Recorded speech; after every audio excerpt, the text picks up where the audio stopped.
Charge! Let's do it! It's going to be a wonderful day. Now, when I say this, what am I saying? I'm saying that I have faith in myself today. I am going to generate a great day. And God bless you, because many days for sure are not great. Leo Tolstoy, in the middle of his life, came to a time of great crisis. He was going to kill himself, of all things. But in the end, he realized that there is a purpose to life. So he says, we ask ourselves this question: what is the purpose of life? It appears to be meaningless. The first answer, of course, is that we adopt some form of nonsensical religion. We don't question, we just adopt that this is the solution. There we are. I'm going to be fine because of this religious theory, whatever it is.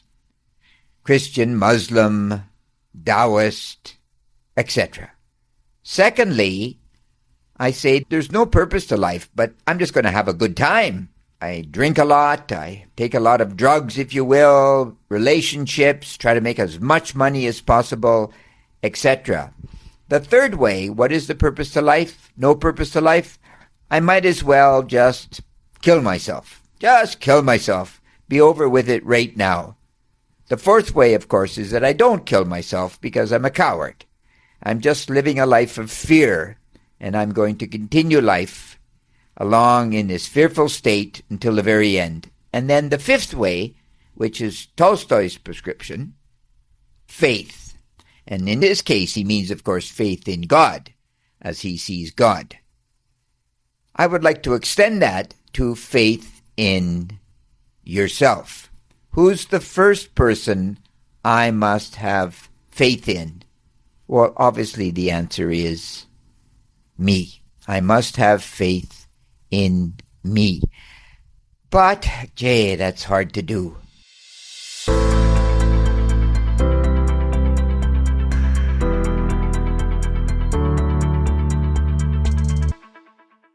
It really is, because I am just a frail human being, born in a certain part of the world, etc. So, what do? Well, I think the very first thing a person has to do is you realize that you have consciousness. And in that consciousness, now, let's be fair. There is a distinction here between thoughtful people and people that don't ask these kinds of questions, for sure. But let's assume that you're thoughtful. Let's assume. You realize that you're conscious and you're afraid. You're 18 years old or 20 years old and you have existential angst. Why am I here? There is no purpose to life. Tolstoy's conundrum, right? But then you realize that there is a purpose to life because I'm here. There's no one like me. Now I got to get to work. And you begin to build you. You realize that you're an imperfect being, so of course you need an education. You need a psychological education. You need a pedagogical education. You got to go to university or something like this, some training. And you need a philosophical education. You have to ask the questions about life and love. Why am I here? What's the purpose of life? What happens when I die? And then upon thinking of those things, then you get down to it, right? You plan the adventure. And you realize now that it's such an enormous world. You don't have to be a citizen long term of the United States or of Canada or of Taiwan or anywhere.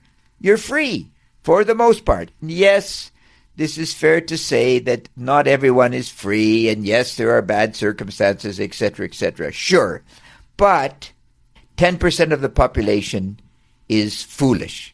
5% is brilliant, and that leaves you and me, 85%.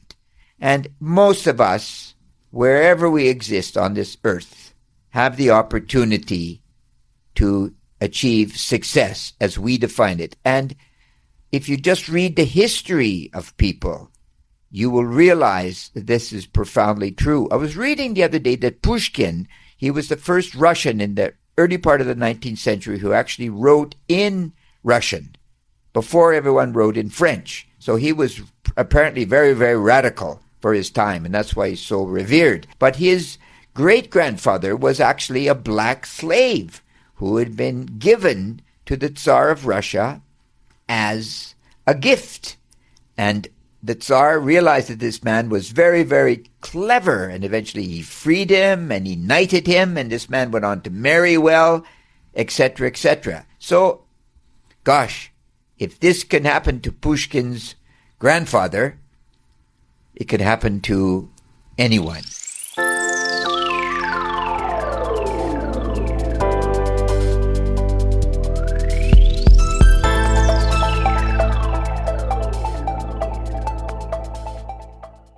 Because life can change in an inkling. So as long as we live, I think it's very important to realize that circumstances can change. Life is not hopeless at all. Too many stories, I feel, from too many people for me to believe it is hopeless. There is a purpose to life, but I must find this purpose. And I personally like the faith-based side because that makes me realize there's something bigger than me, whatever that is. Whatever that is. Now, we've talked about this at length, about the new atheists and there's nothing after death and etc., etc. That really doesn't matter in that sense, because for sure all you have to do is take a walk in a forest and see a fallen tree, and what's sprouting out of the tree?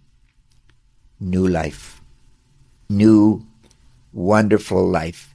The difficulty, I think, that exists in the modern era is that we do live under capitalism, and in capitalism produces extreme wealth and or extreme poverty at times. And so we do have to play the capitalistic game, whatever that means.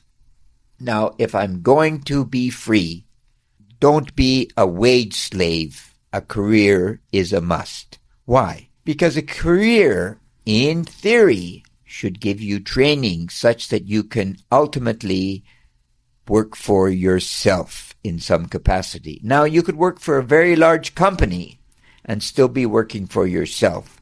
You're still independent. Here's the acid test, as they say. If you lost everything tomorrow, if all your money was stripped away, your social position was gone, etc., etc., and you're thrown figuratively naked into the street, can you start again?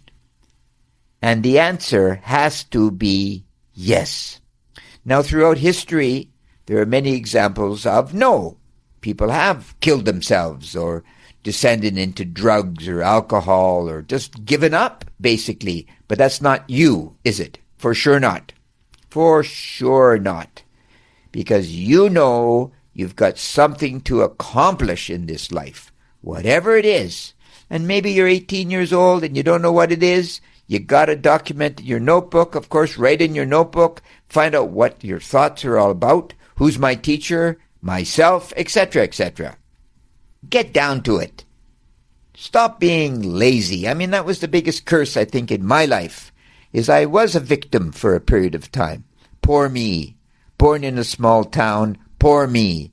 Etc., etc. And you find this is just nonsense. The world, in a curious way, wants you to fail because it seems that the world is filled with failures.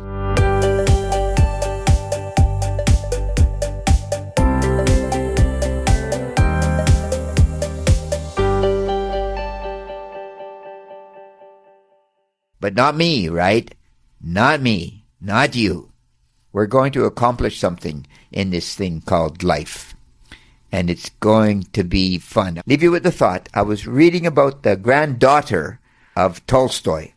And her life had been filled with chaos to a certain extent. But at the end of her life, she wrote, you know, I'm a little bit embarrassed. My life has been extraordinarily interesting. I've loved well. I've ate well. I've lived a good existence. And I thought, bless you. That can be all of us. And you know what they say. You know what they say. Who must I have faith in first? The answer is me, because critical thinking is necessary. And of course, critical thinking is truly great. It's great. You take care. God bless. Bye-bye.